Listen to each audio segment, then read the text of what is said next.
Gambar ini menunjukkan cara kerja dari algoritma distance vector ya. Dimana di contoh ini adalah ada 4 router gitu ya. Nah, kita lihat untuk tabel routingnya sekarang. Di sini ada variabel T. T di sini untuk mewakili T itu timer ya, waktu gitu ya. Ini untuk simbol saja. Jadi inilah T0, T1, 2, 3 gitu ya. Jadi waktu ke 0, waktu ke 1 dan seterusnya gitu ya. Ini untuk periodik gitu ya. Jadi periodenya, untuk pembagian periodenya. Tadi kan saya sampaikan di awal bahwa dalam pertukaran informasi antar router itu update-nya sifatnya periodik ya. Nah, ini maksudnya adalah untuk istilahnya mensimbolkan atau melambangkan dari periodiknya. Dilambangkan dengan T0, T1 dan seterusnya. Kita lihat pada saat T0 ini ya, pada saat T0 di sini ini dianggap sebagai ketika router baru saja aktif gitu ya. Jadi ketika router baru saja dinyalakan, nah seperti itu. Nah, kondisinya adalah ketika T0. Nah, maka dengan melihat tabel routing pada baris paling atas ini ya, pada saat T0 informasi yang dimiliki oleh keempat router ya, A, B, C, D ini hanyalah network yang terhubung secara langsung ya, atau istilahnya directly connected ya. Jadi ketika pertama kali dihidupkan atau pertama kali aktif, router itu hanya berisi informasi tentang network yang terhubung secara langsung pada masing-masing routernya ya.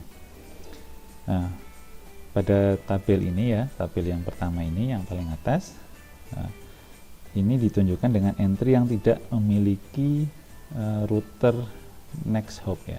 Via ini maksudnya adalah next hopnya gitu ya. Nah, juga ini masih kosong ya, masih strip ini belum ada ya. Dan juga ditunjukkan dengan jumlah hopnya ini masih 0 ya. Nah, kondisi ini nanti setiap router akan membroadcast informasi pada setiap link yang terhubung pada masing-masing router gitu ya. Jadi informasi tabel routing ini ya, dia akan menginformasikan secara broadcast kepada link yang terhubung pada masing-masing router ya. Jadi A dia akan membroadcast kepada B, kemudian B membroadcast kepada C broadcast kepada D, dan sebaliknya seperti itu ya. Nah, ini juga sudah dilambangkan dengan anak panah. Nah, ini adalah ketika posisi T0. Sekarang saya coba jelaskan satu tabel saja ya sebagai contoh ya. Misal router yang A nih ya, maka dia ketika posisi T0, maka informasinya hanyalah sekali lagi network yang terhubung secara langsung. Di mana yang terhubung di router A ini ada dua network. Yang pertama adalah network yang ini sudah dimasukkan ya, 10110. Kemudian network yang kedua adalah yang ini, yaitu 10120 ya. Ini sudah masuk ke sini, yang ini masuk ke sini. Dia tidak melewati hop manapun ya, karena dia langsung terhubung gitu, dan juga otomatis maka hopnya berjumlah 0 ya. Nah, sekarang ketika T1 ya, ini adalah update pertama dari router tetangganya ya, yang telah diterima dan diproses oleh semua router ya. Kita lihat coba pada tabel yang A ini ya. Dia pada tabel A, tabel routing yang A ini, dia akan memperoleh update dari router B ya, yang bisa dikatakan menyatakan bahwa router B ini ya, router B ini dia dapat terhubung dengan network 10120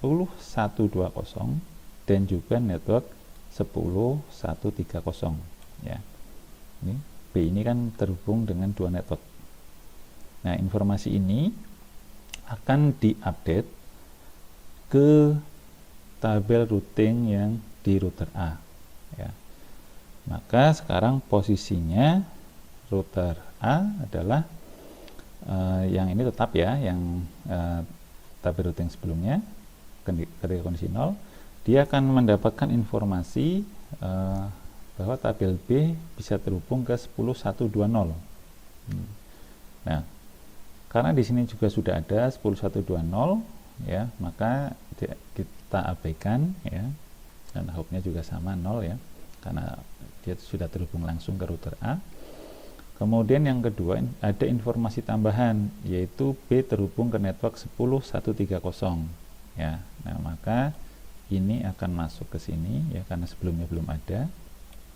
Nah, sekarang kita cek apakah dia akan melewati next hop atau tidak untuk mencapai 10130 ketika dari router A. Maka kita cek di gambarnya, jika dari router A akan ke 10130, dia harus melewati satu hop, atau dalam ini adalah router B, di mana gerbang untuk masuk atau gateway untuk masuk ke router B ini adalah melalui port ini ya.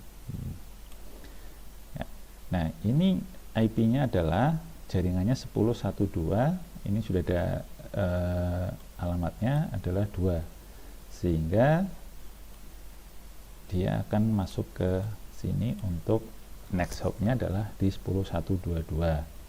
Nah, karena dia melewati satu hop ya, maka jumlah hopnya dia akan ditulis 1 seperti itu. Saya berikan contoh satu lagi ya, karena ini berlakunya sama semua ya untuk kondisinya seperti itu yang terjadi. Nah, saya ambil contoh yang router B sekarang. Router B, maka dia akan mendapat update juga. Kita cek, karena dia terhubung ke router A dan router C, maka dia akan mendapatkan dua updatean, yaitu informasi dari router A dan juga informasi dari router C.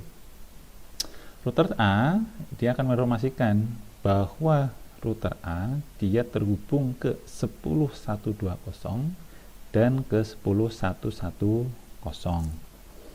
Nah, kita cek untuk 10.120 ini memang sudah ada ya, maka kita abaikan. Nah, yang belum ada adalah 10.110. Nah, sehingga informasi ini diupdatekan ke tabel routing di B. Nah, terus kita cek untuk mencapai 10.110 dia harus melalui gerbang berapa.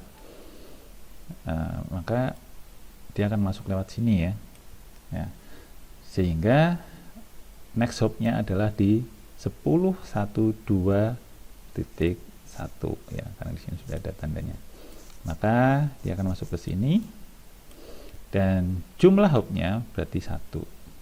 Nah, tinggal sekarang yang C, C akan menginformasikan dia terhubung ke 130 dan ke 140. Dicek 130 sudah ada, berarti tinggal diupdate yang 140. Dia akan diupdate ke sini, kemudian akan dicek. Kalau dari B akan ke 140, berarti harus melewati gerbang yang ini adalah di alamat 10.132, sehingga ini dia akan masuk ke sini dan hopnya adalah 1 ya. Seperti itu. Nah, nanti silahkan kalian coba pelajari lebih lanjut untuk tabel-tabel berikutnya. Caranya sama ya, sampai dengan nanti adalah kondisi T3 ya. Jika sudah sampai T3 ini, kalau case yang ini ya, nanti bisa juga berbeda dengan untuk router dengan jumlah yang lain. Jika sudah sampai dengan T3, maka network ini disebut dalam kondisi konvergen ya. Maksudnya adalah kondisi konvergen itu.